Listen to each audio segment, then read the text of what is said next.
సరి చేసుకోవాలి, మన జ్ఞానం పెంపొందించుకోవాలి. హల్లెలూయా, హల్లెలూయా. ముఖ్యంగా స్త్రీ యొక్క పాత్ర కుటుంబంలో చాలా విలువైనది, ఒక సమాజంలో కూడా ఎంతో విలువైనది. ఒక అక్కగా, ఒక కుమార్తెగా, బిడ్డగా, భార్యగా మనం స్త్రీలమే కదా. ఎక్కడైనా ఈ ప్రపంచంలో గొప్ప గొప్ప వాళ్ళు ఉన్నారు.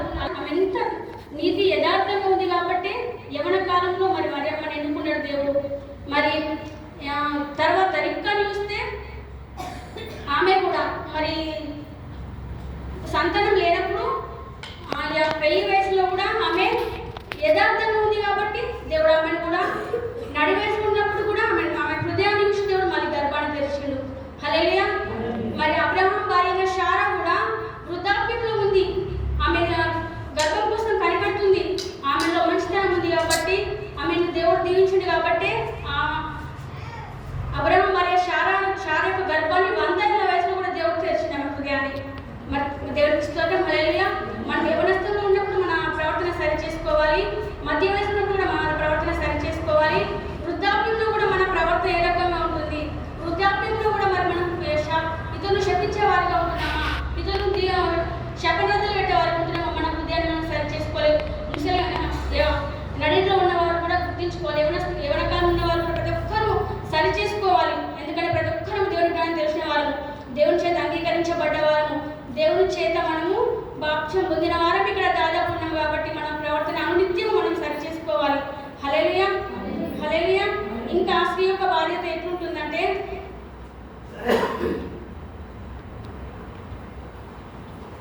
ఓపిక. ఇంట్లో ఉన్నప్పుడు మనం అందరము ఓపికగా ఉండాలి. మనం తలుచుకుంటే ప్రతిరోజు ప్రార్థించగలము కానీ ప్రార్థిస్తలేము, ప్రతిరోజు వాక్యం చదవగలము మనం కానీ చదవలేము. మనం తలుచుకుంటే ఏదైనా సాధించగలము.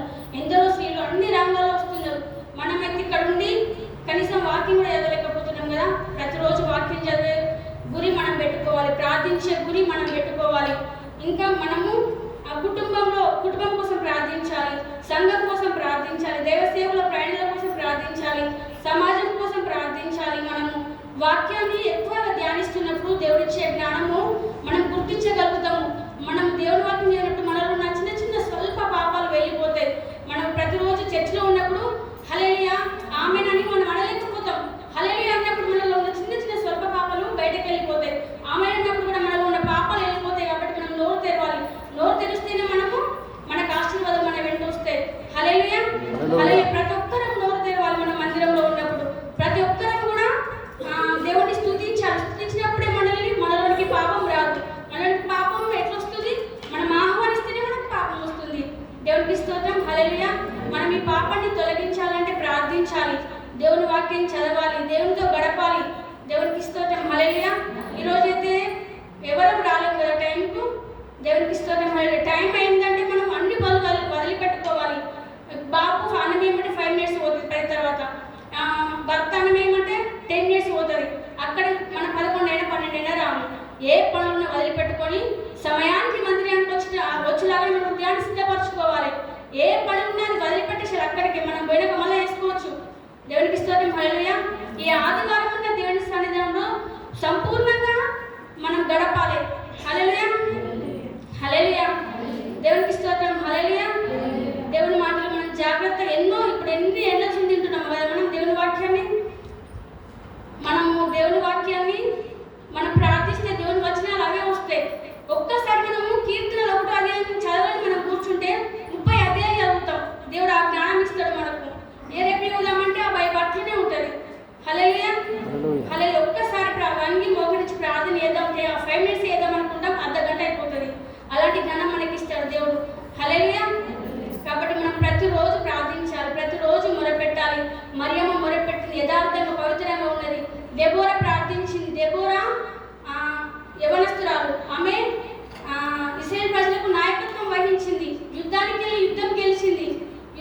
యుద్ధంలో అనేక ప్రాంతాలను గెలుచుకుంది దెబోరా. ఆ కాలంలో కూడా స్త్రీలు రాణించారు, యుద్ధంలో కానీ అన్ని రంగాల్లో రాణించారు, పవిత్రతలో రాణించారు, ప్రార్థనలో రాణించారు. మనం కూడా ఆ రకంగా ప్రార్థించాలి, మొరపెట్టాలి, దేవుని స్తుతించాలి, దేవుని గణపరచాలి. వీళ్ళంతా ఇప్పుడు బైబిల్ చదువుకునే వారంతా దేవుని గణపరిచిన వారే, దేవుని స్తుతించిన వారే, దేవుని అంగీకరించిన వారే. మనం కూడా దేవుని అంగీకరించిన వారం ఉంటున్నాం కాబట్టి అనునిత్యం మన ప్రవర్తన సరి చేసుకోవాలి, మనం జ్ఞానంలో పెరగాలి. హల్లెలూయా, హల్లెలూయా. ఇంకా స్త్రీలుగా మనము ఎన్నో పనులు చేయగలం. మనము మందిరానికి తొందర రావాలంటే పనులన్నీ పక్కకు పెట్టి రాగలం. ఒక ఫంక్షన్కి వెళ్ళొద్దంటే కూడా మనము చర్చికి రాగలము. ఆశ లేకపోతే పెళ్ళికి వెళ్ళిపోతాము. పెళ్ళికి బంద్ చేసి చర్చికి రావాలంటే కూడా మనం రాగలుగుతాం. కాబట్టి మనం దేవుని చేత దీవించబడ్డ వారం కాబట్టి దేవుని స్తుతించాలి, దేవుని ఆరాధించాలి. దేవుని ఆత్మ మనలో ఉంది, దేవుని జీవం మనలో ఉంది కాబట్టి మనం దేవుని స్తుతించాలి, దేవుని ఆరాధించాలి. కనికరం గల వారం దేవుని చేత కనికరించబడ్డ వారం కాబట్టి దేవుని మనం స్తుతించాలి, దేవుని ఆరాధించాలి. ప్రేమించబడ్డ వారం స్త్రీలో మంచి ప్రాముఖ్యత ఉంది కదా. ఈ లోకంలో అయినా, కుటుంబంలో అయినా, సంఘంలో అయినా ఫస్ట్ ప్రిఫరెన్స్ మనకే ఇస్తారు. కాబట్టి మనము స్త్రీగా ఎంత ఓపికగా ఉంటే అంత మంచిది. కుటుంబాన్ని నిలబెట్టుకోగలుగుతాం, మంచి పేరు మర్యాదలు మనకు వస్తాయి. హల్లెలూయా, హల్లెలూయా. స్త్రీలుగా మన బాధ్యత మనం నెరవేర్చే వారంగా ఉండాలి. వివేకం పొందిన వారం, మనం దైవ జ్ఞానం పొందిన వారం కదా మనం. దేవునికి స్తోత్రం. హల్లెలూయా, హల్లెలూయా. ఈ లక్షణాలు మనలో ఉంటే స్త్రీగా మనము ఎక్కడైనా జీవించగలం. హల్లెలూయా. దేవునికి ప్రార్థించగలం, దేవునికి మొరపెట్టగలం. హల్లెలూయా. క్షమించబడ్డ వారం, రక్షణ భాగ్యం పొందిన వారము. ఆనాటి స్త్రీలు కూడా ఇలాంటి భాగ్యం గలవారే. హల్లెలూయా, హల్లెలూయా, హల్లెలూయా. కాబట్టి మనం దేవుని స్తుతించాలి, దేవుని ఆరాధించాలి. ఈరోజు మహిళా దినోత్సవం అంటే బయటనైతే చాలా వాల్యూ ఉంది. దేవునికి స్తోత్రం. హల్లెలూయా. మనం అన్ని రంగాల్లో మనం రాణించేవారు, మంచి జ్ఞానం కలిగి, మంచి ప్రవర్తన కలిగి, స్వస్థ బుద్ధి గల వారమై ఉండాలి. సామెతలు 30వ అధ్యాయంలో చూసుకున్నట్టయితే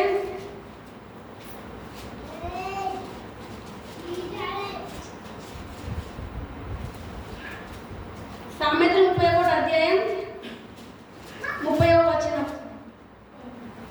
31, 30వ వచనం.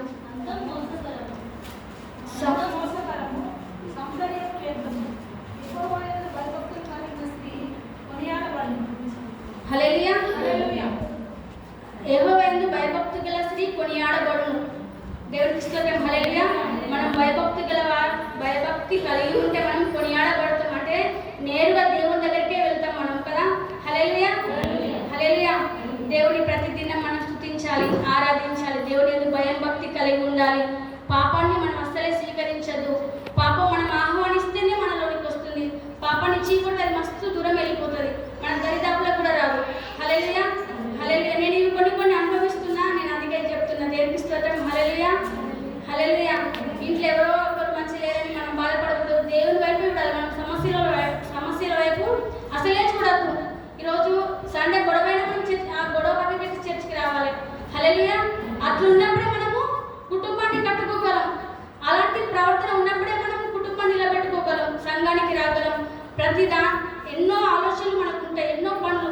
మనం ఎన్ని పనులు చేసినా కూరగాయలు అక్కడేమైతుందని గ్రహించగలం, ఇక్కడేమైతుందని గ్రహించగలము. కానీ బాయ్స్ అట్లుండరు.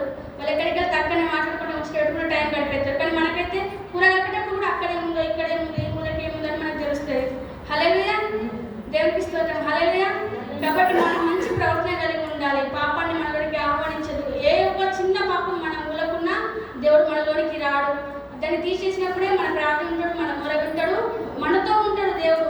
హల్లెలూయా, హల్లెలూయా. మనలో పాపం ఉంటే మనం మొరపెట్టినా కూడా దేవుడు స్వల్ప పాపమే అని మనం అనుకుంటాం. కానీ చిన్న చిన్న కట్టెలు పోగేసినప్పుడే పెద్ద మంట వస్తుంది.